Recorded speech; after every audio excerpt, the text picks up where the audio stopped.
Hapo.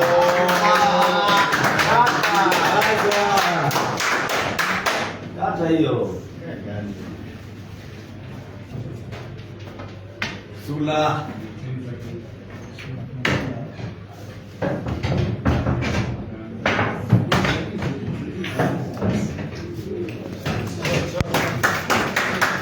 Hey.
Moja. Microphone check.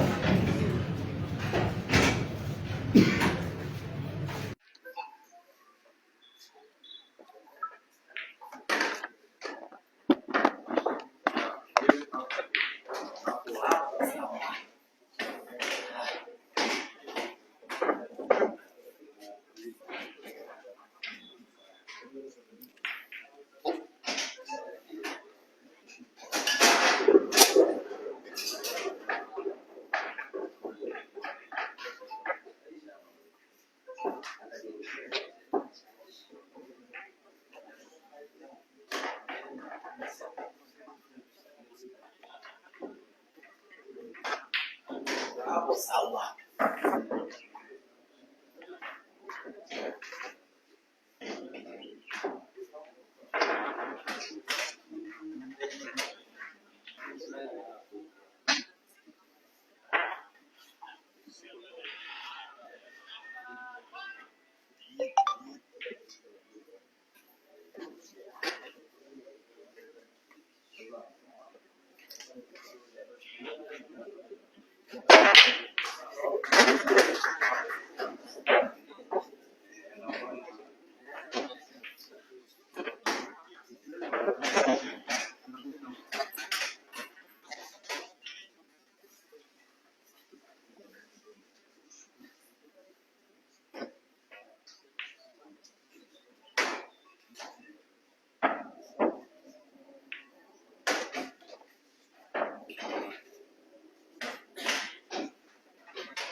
I hope the pictures have now stabilized. Once again, a very good morning to you, big money billiards.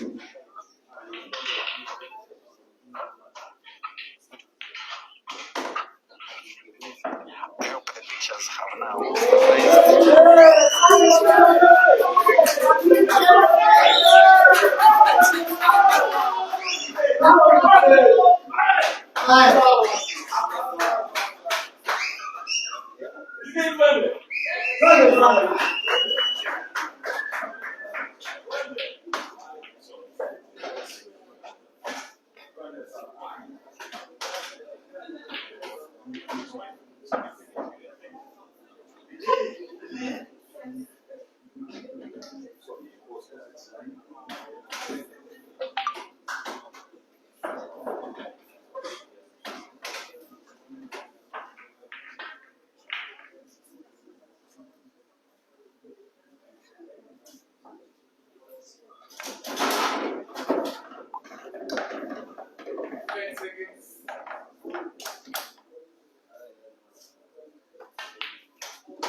In the meantime, the noise that you're hearing in the background is for the Kenyan fans who are chanting for David Njani, his nickname DBK, who is leading 3-1 against Tanzania's Innocent Sami. A likelihood that maybe we could have at least one Kenyan in the semi-finals for the very first time at this big event that is always happening at their own home turf. In other results, South Africa's Ishmael Mtetwa is leading 4-1 against Zambia's Moses Mofia. Here, Jerry is leading 4-3 against Patrick Mwangi, and then the other quarterfinal, all Ugandan clash, is Sula Matofu, the Ugandan legend, leading 4-2 against Caesar Chandiga. The race is 9.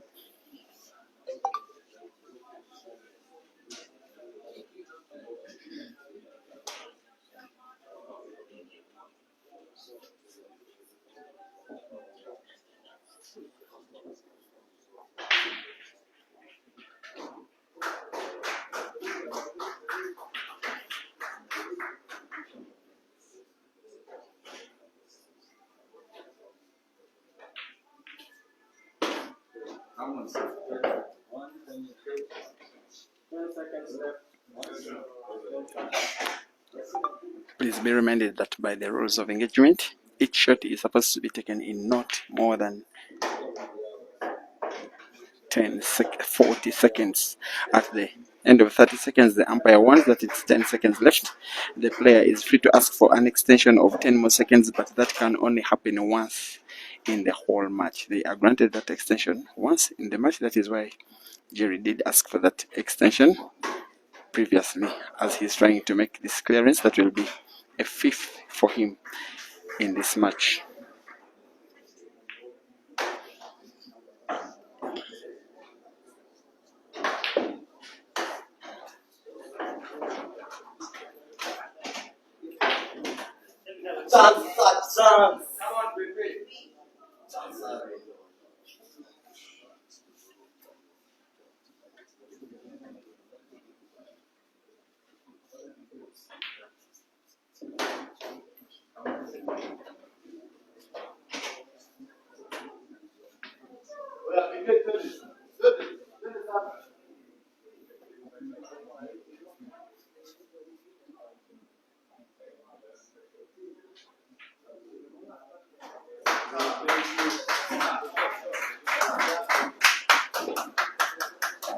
That was good brains and good execution. That shot from Mwangi, maybe it paves the way for him to win a fourth, a way for him to equalize. He's carrying the hopes of a full nation.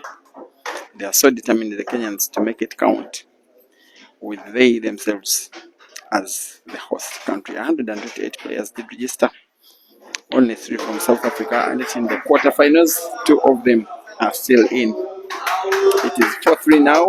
Sula Matovu leading against Caesar Chandiga.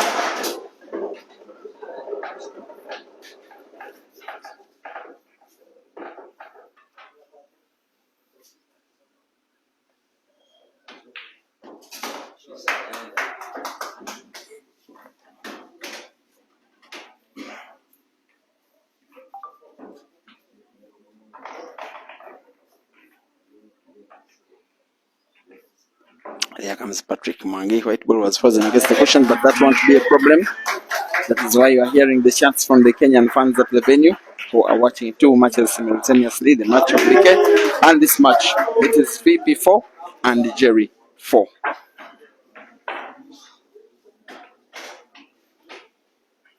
Ladies final coming up later in the afternoon between 2 Ugandans, the sisters Rukia and Rashida, but also the third place match, ladies category, will also be between Ugandans, Jovia and Amina. Whoever wins this match that you're looking at will be having 2 more matches in the competition, a semi and the final, or a semi and the third place match. Come on, lights. Take that as a chance. We don't take prisoners of war. Give it.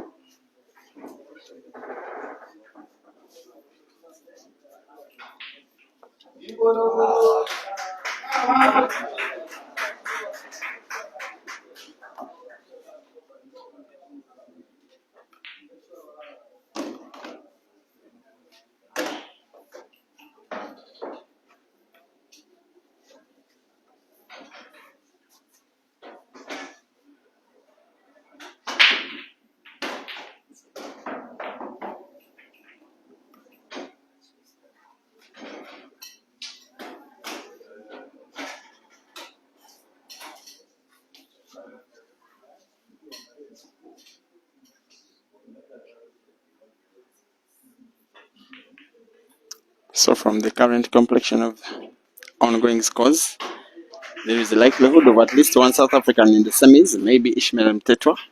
At least one Kenyan in the semis, maybe David Bike Njani. Of course, and definitely one Ugandan in the semi-finals, whoever wins between Sula and Caesar. And then the winner of this match, which is the tightest of them all. The only one where scores are still level. Maybe two South Africans in the semis if Jerry wins this match, and also if Ishmael wins that match. He is playing against Moses Mafia, where Ishmael is still in the lead.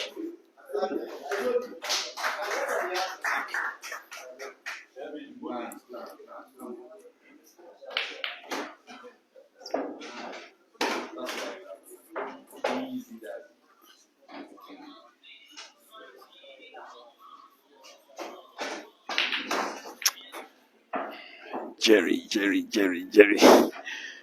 Jerry likes to do Jerry things, gets himself snookered here. He just raises his hands up in disbelief of how a good shot has turned to bad in one split second. Could have a chance 10 seconds. to recover.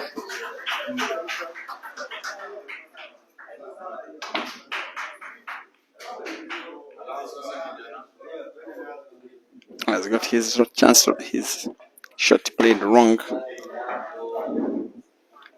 and the VP has chance to lead for the first time here.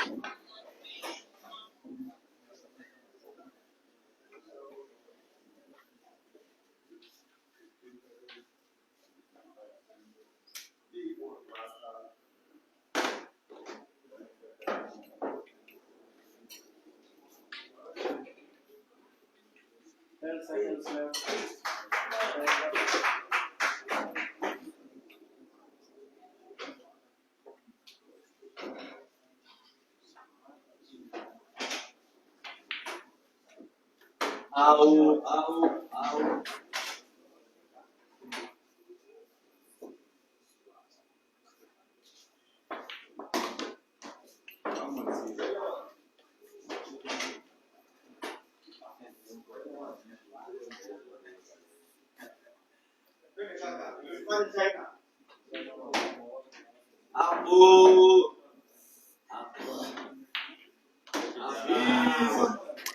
On table 1, it is now Caesar 4 and Sula 4.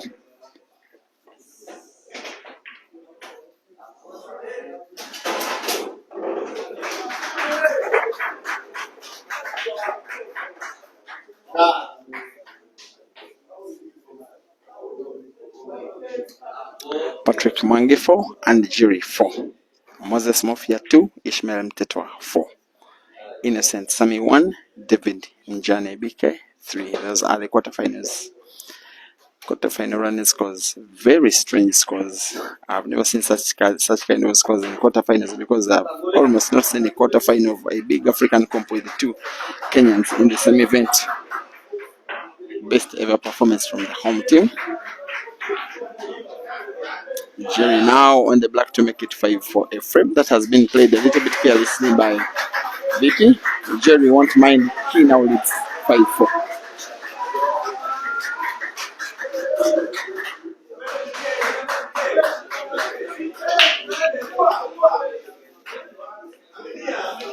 Come on, Caesar. Come on. Come on, guys.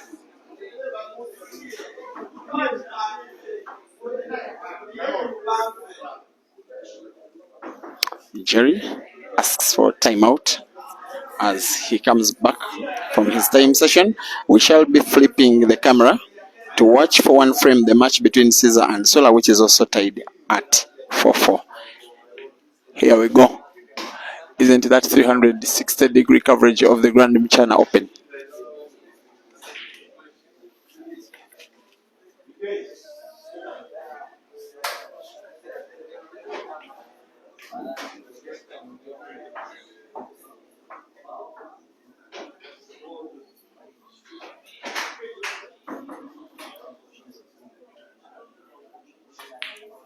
Innocent Sami 2 and David Njani Bike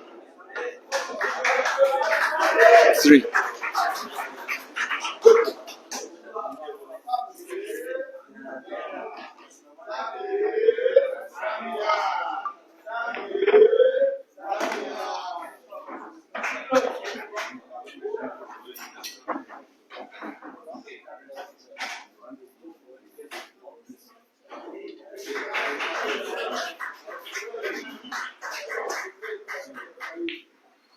Come on, Caesar, man.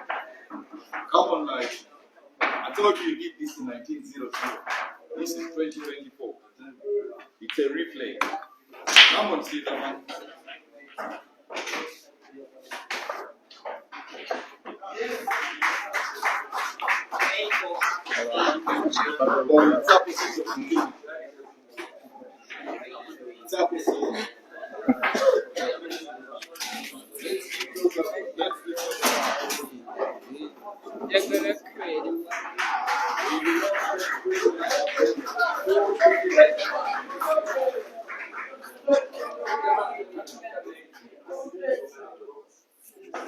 Caesar 5 and Sula 4.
I know what you're planning.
I know there are a number of Caesar fans watching, but I'll be streaming more Caesar games when I return back home. The reason why I started this live stream is to show the match between VP and Jerry. So for this match, I'm only streaming this ongoing frame. After then, I will flip the camera to Jerry versus VP.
At the half quickly, it is 5-4 Sula down against Caesar. Yes, Caesar 5 and Sula 4. And then Jerry 5, VP 4. Isn't it beautiful that the matches are going at exactly the same speed? Maybe showing the relative strength of the pair of players involved in both matches. Seeming equalizer, this one from Sula.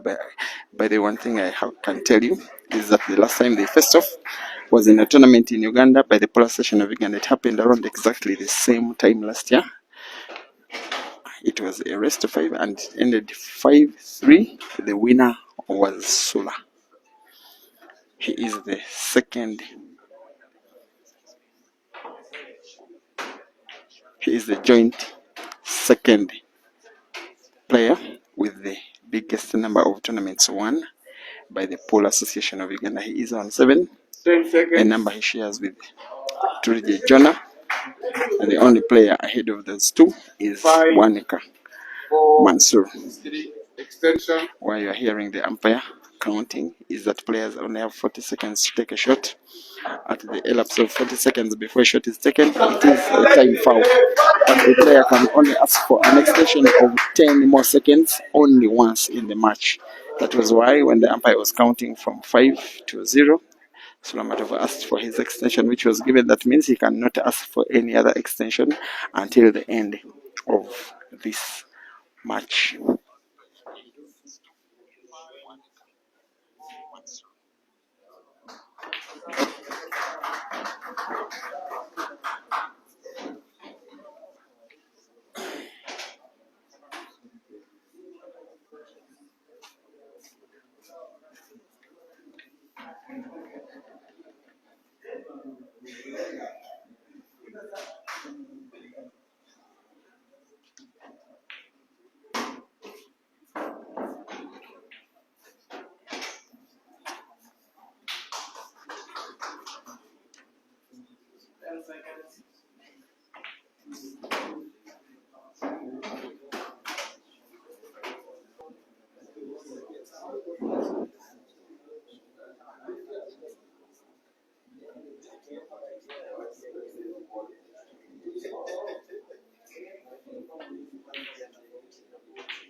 I'm on Caesar. Come on, guys.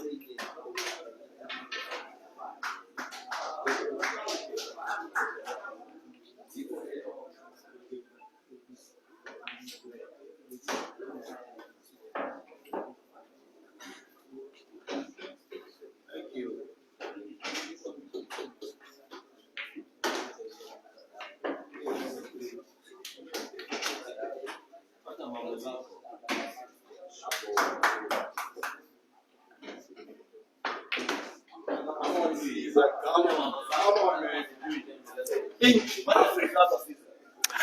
And after this clearance, as Caesar goes 6-4 up now, please be reminded that I started this live stream to showcase the quarterfinal between Patrick Mwangi and Jeremiah Naido. I will be streaming for you more all Ugandan matches when I return home. It is 6-4, so apologies for those of you who are Sula and Caesar fans. We return to VP versus Jerry, just like this.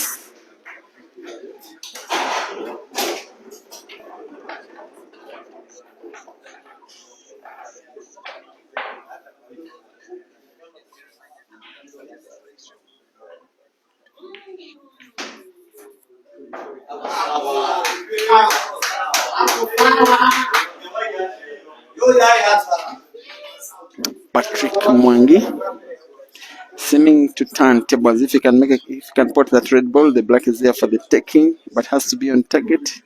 Doesn't even have to be mindful of the white ball. He's off target.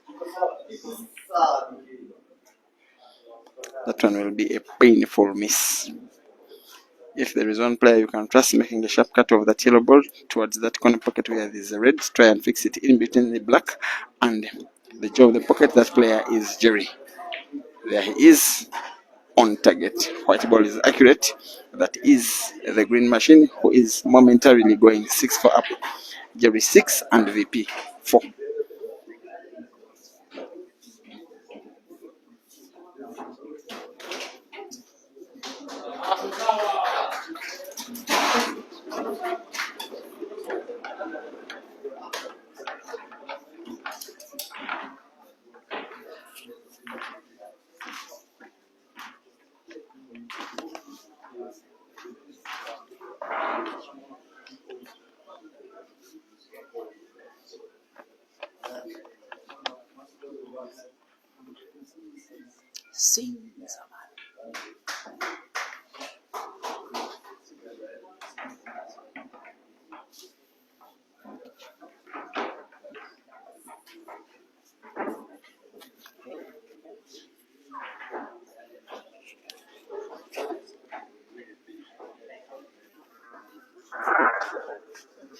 I don't know what you're discussing, but he's lying.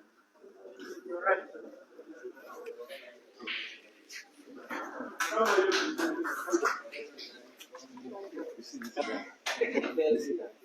And this one. Okay, this one. This one.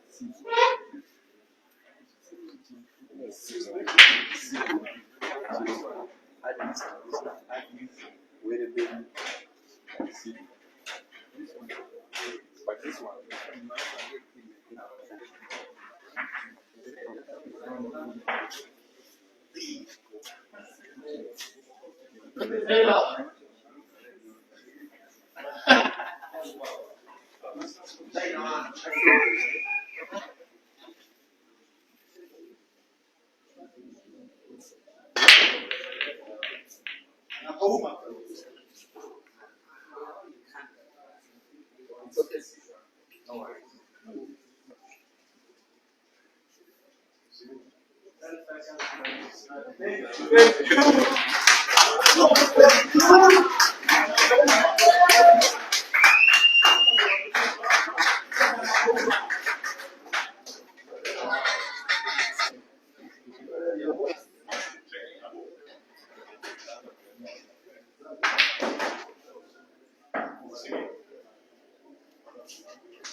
Thank you.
Whatever Jerry is contemplating here has to be something special. Him potting that yellow ball is looking at, white ball opening up maybe the red, which is to the corner pocket.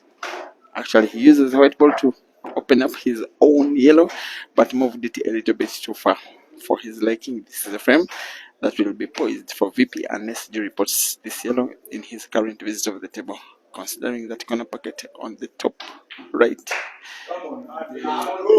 doesn't get the cut right. Advantage VP.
On table 1, it is Sula 5 and Caesar 6. While here, seems like it is exactly the same score. Patrick Mwangi 5 and Jerry 6.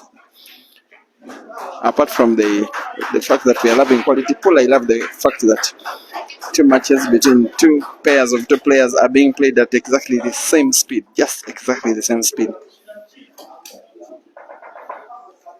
And of course, maybe difference between the players playing level for the day is also slightly the same.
Innocent Sami 4, David Njani BK 4.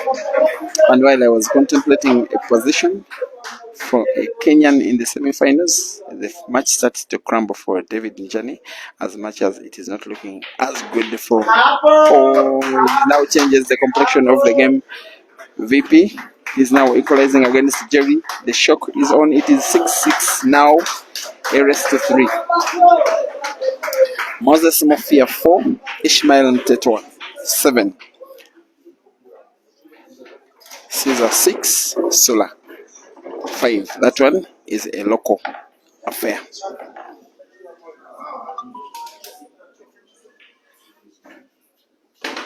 Come on, Caesar.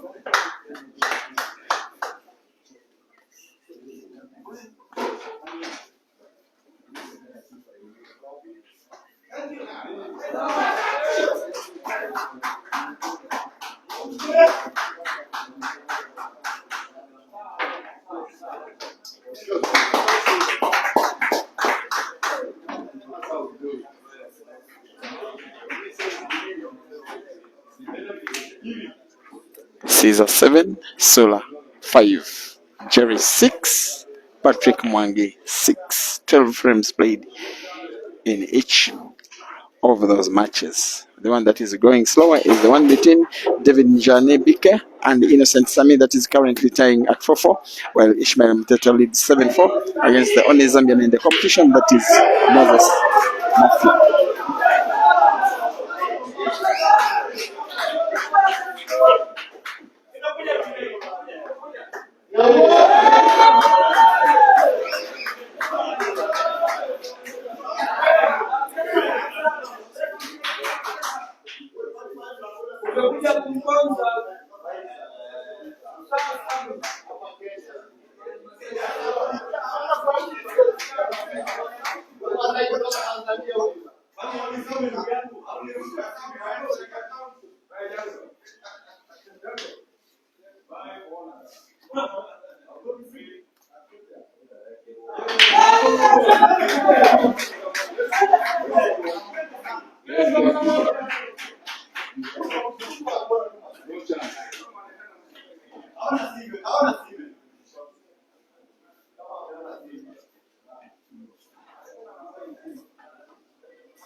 By the way, Jerry is one player who has been crumbling all his way to the quarterfinals. Most of his matches have been close, but somehow he has been getting the better of his opponents. So remembers that match between himself and the Tanzanian.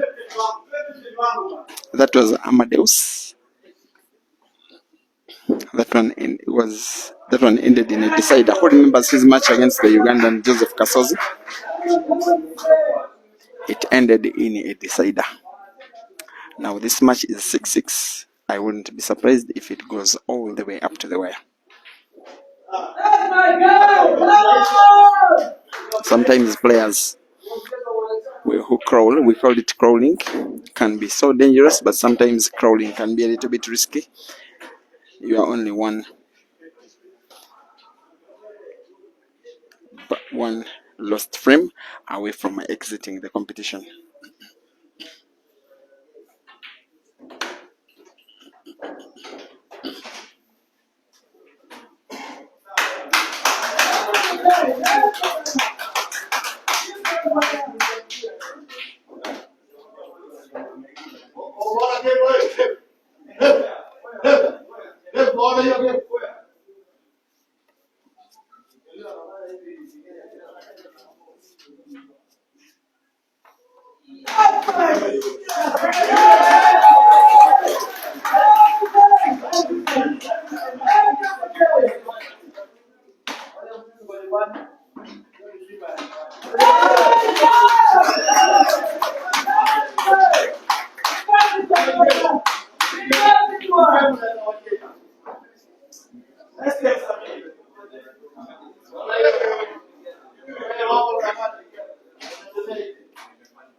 Sula.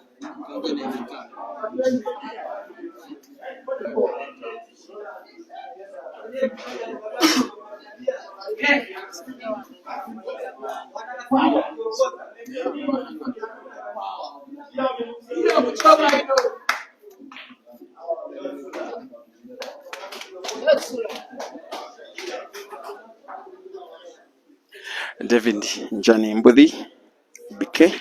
The Kenyan now leads 5-4 against Tanzania's Innocent Sami. Sula Matova 6, Caesar Chandiga 7, Jeremiah Green 6.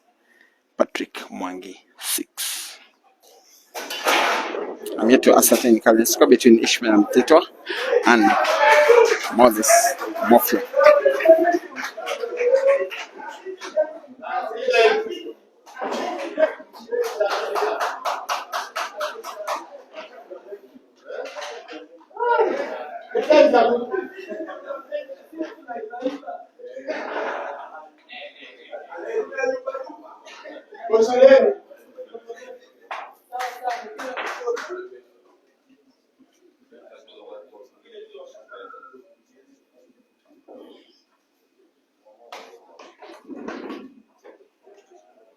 Okay, Moses Mafia is also only come back. He's now having 5 compared to 8 for Ishmael. By the way, to reach this level, Sula defeated Tanzania's first Richard 7-5. Cesar Chandika defeated fellow countryman Ian Kazebe 7-0.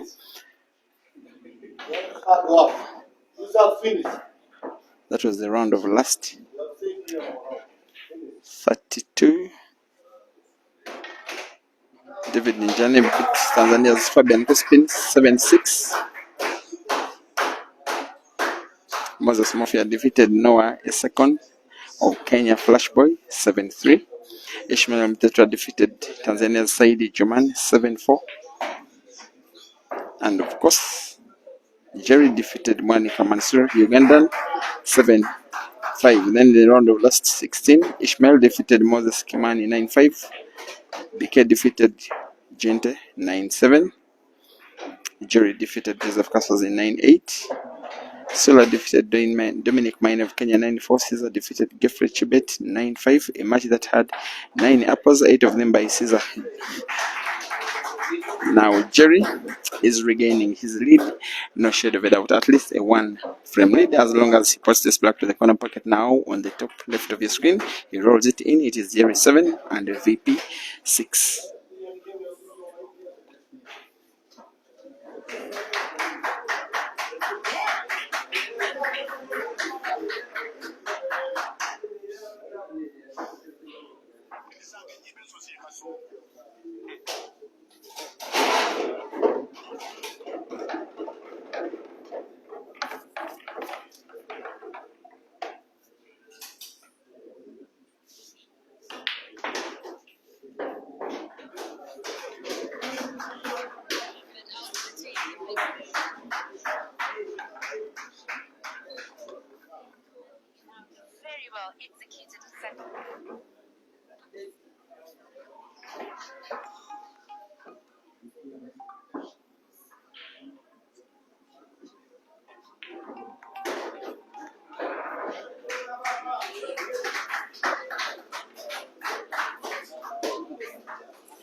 The green machine is now on 8, while VP is on 6. While the noise you are hearing in the background is being sponsored by Innocent Sami, who has just equalized against David Ninjani. It is now 5-5 in that affair. While the match between Sula Matovu and Caesar Chandiga is at 7-6, Caesar in the lead. There goes the quarterfinals.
And while Jerry has expressed apology for potting, maybe a little bit accidentally, that won't matter because it only provides him an opportunity to win frame number 15, which if he does will be the last of the match, which will shoot him into the semi-finals of the Grand MCHANA Open Pro Championship at the very first time he participates in the event, and yet he misses a shot that should have been quite easy by a player of his magnitude.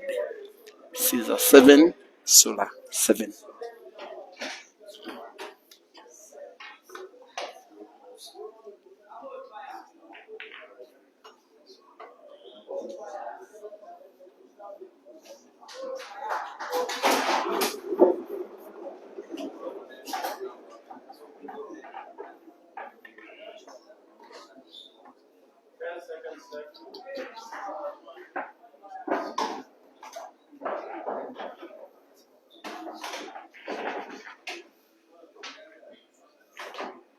Moses Mafia now 6 and Ishmael Mtetwa 8. 3 frames to go. Moses Mafia needs them all, or else Ishmael makes it to the semi-final to take on the winner between Innocent Sami and David Njani BK. That is the other match, which is now currently tying at 5-5. And right after, maybe about 15 minutes of rest, then the men's semis will be happening straight away. The match between Sula and Caesar, for now I can't call it because it is rest to 2. The match between Jerry and Patrick, which you're watching, is heavily poised in favor of Jerry. The match between Mafia and Ishmael Mtetwa is poised in favor of Ishmael. So there is a big likelihood of having two South Africans in the semi-finals. And then David Njani and Innocent Sami, also 5-5. Your guess is as good as mine.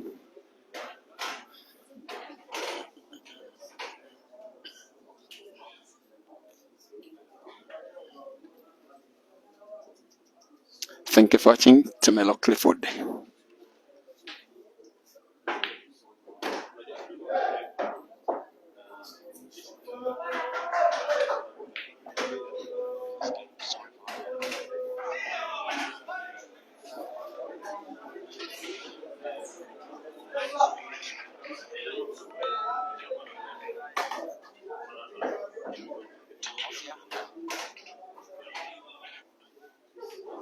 Also, thank you for watching. Akramzo, Karim Abuya.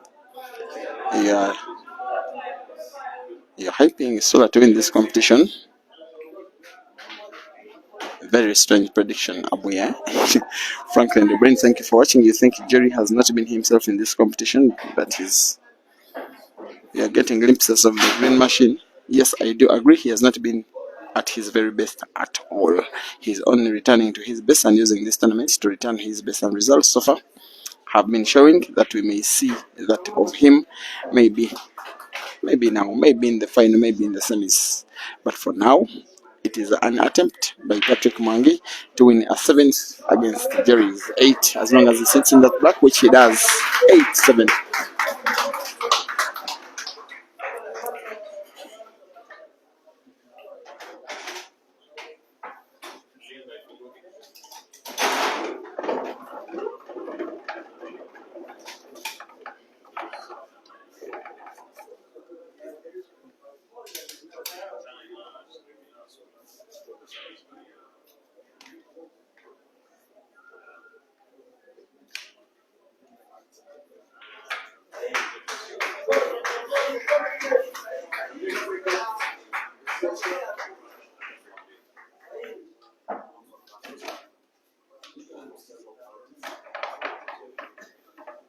Seconds. 5, 4.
Seller asking if this one is the semi-final. The answer is no. It is one of 4 quarterfinals, all of them ongoing at the same time. Yes, South Africa's Jeremiah Naito, one of the tournament favorites, needs to win one of these 2 frames, while Patrick Mwangi, the Kenyan who is shooting right now, needs to win 2 straight to make it to the semi-final. Another quarterfinal is ongoing, and all Ugandan affair between Sula Matofu and Caesar Chandiga. That one is tied at 7-all, while still it is 6-8 between Moses Mafia and South Africa's Ishmael Mtetwa, the South African is in the lead. The other quarterfinal is between a Tanzanian and a Kenyan. That one, Innocent Sami and David Ninjane are drawing 5-all. The race is 9.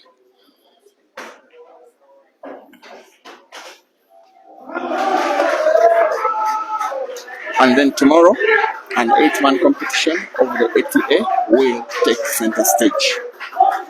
Of course, at the same venue.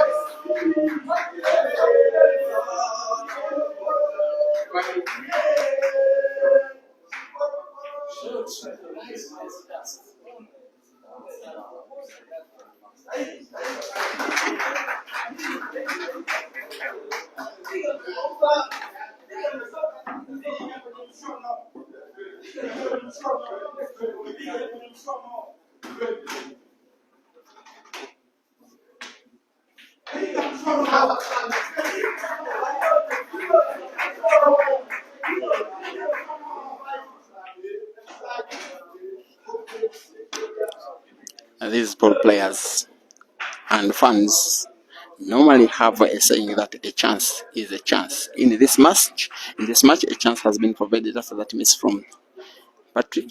Chance is provided to Jerry to try and make a clearance, which will take him to the semis.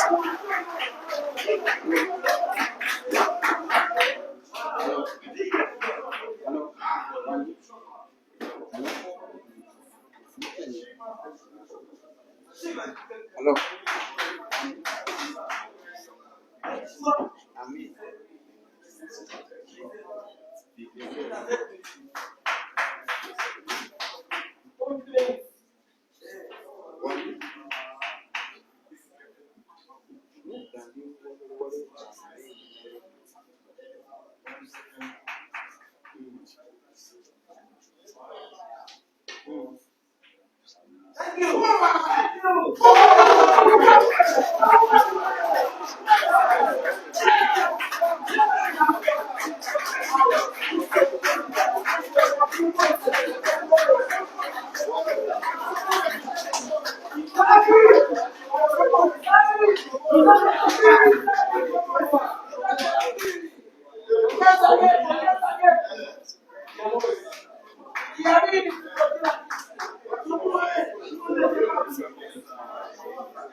Now this is the final shot of this match, no shadow of a doubt. The green machine makes it to the semi-finals. He was the favorite. He's been given a tough fight. Nonetheless, the favorite still makes it through. We'll try and get him.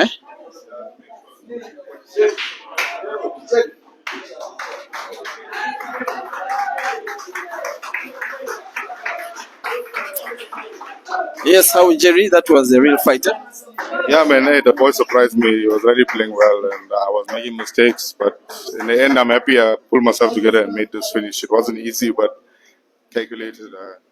Got it through, yeah. And I'm happy to be in the semi-final. And what is your say on the current complexion of Kenyan pool? The fact that a Kenyan has taken you all the way. Now, definitely the future is bright. There's a lot of potential, a lot of talent. Now you are into the semi-finals of a big African comp, not for the first time. What can we expect of you in the semi-finals? Well, now that I'm in the semi-final, I hope that there's no more mistakes and I can just play my real game and, yeah, just win.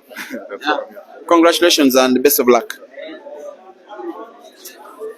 That was it. The camera will be flipping to the match between Caesar and Sula. Keep me company. It is tied at 7-7.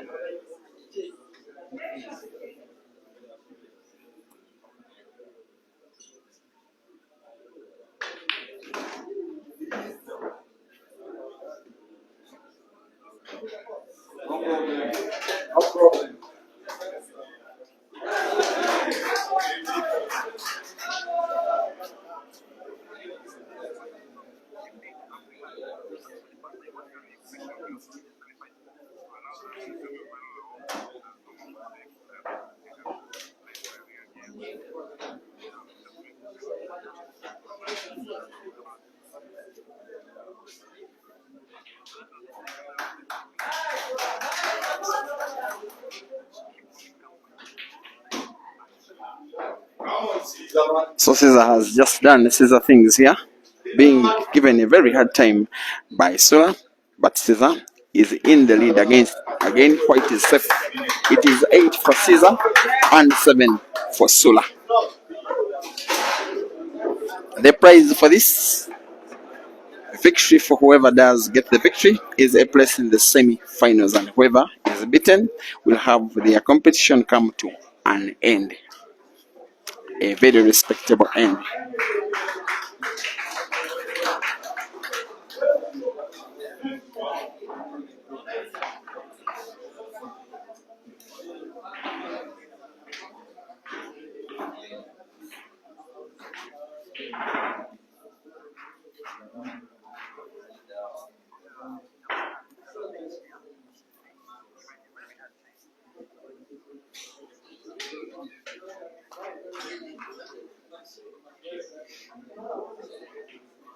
And if you're just joining the stream, you are currently watching the quarterfinals of the ongoing Grand MCHANA Open Pool Championship here at the MCHANA Pub and Grill alongside Ngong Road in the East African city of Nairobi, Kenya. And all Ugandan clash this one is. That is being streamed, has been streamed simultaneously with South Africa Kenya clash, where Jeremiah Naido became the first player into the semi-finals. The second one will be the winner of this one. And if Caesar can make a clearance, then it will be him into the semi-finals to take on Jeremiah Naido.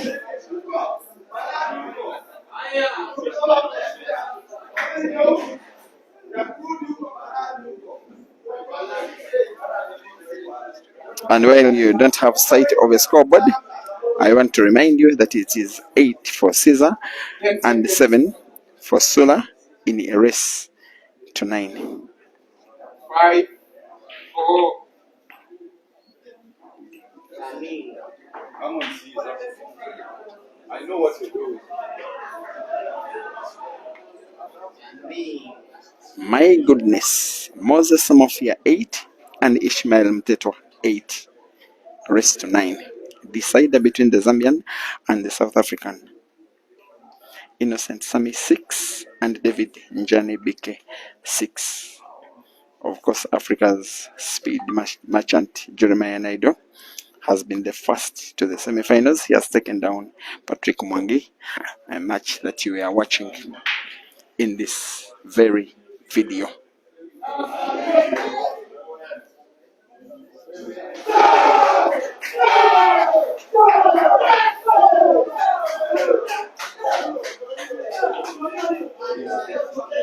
Caesar, man. Come on, Lighty. Come on. Come on. One by one.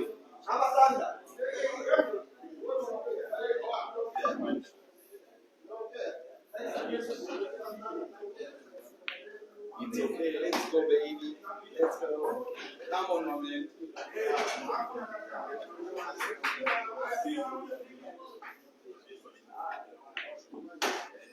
Come on, Caesar. It's okay. Whatever you plan is alright. Whatever you do is okay. You're the captain of the ship.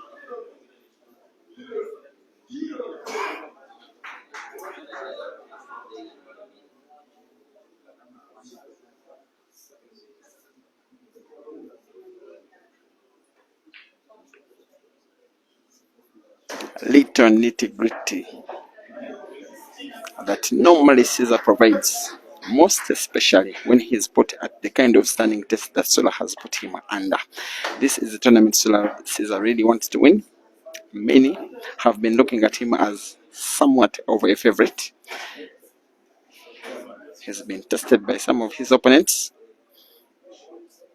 Geoffrey Kibet, the Kenyan, led at one time 5-2 against him. Then Caesar won the next 7 frames, 6 of them uppers. One of the performances of the tournament, if not a performance of the tournament in itself. Now he is on the penultimate shot of the tournament. Look at how the white is moving around. I, however, don't think Caesar will be happy with the final resting position of the black. He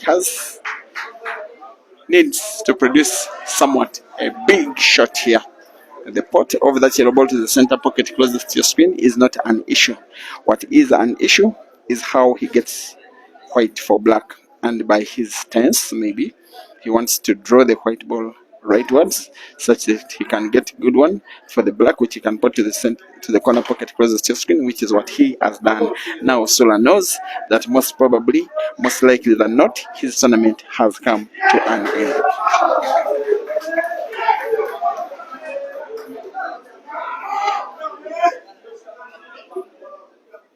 As Caesar thinks and inspects, he has maximum 40 seconds to take a shot. This one for Caesar to the semi-final to face Jerry. If he puts it to the corner pocket, and he puts.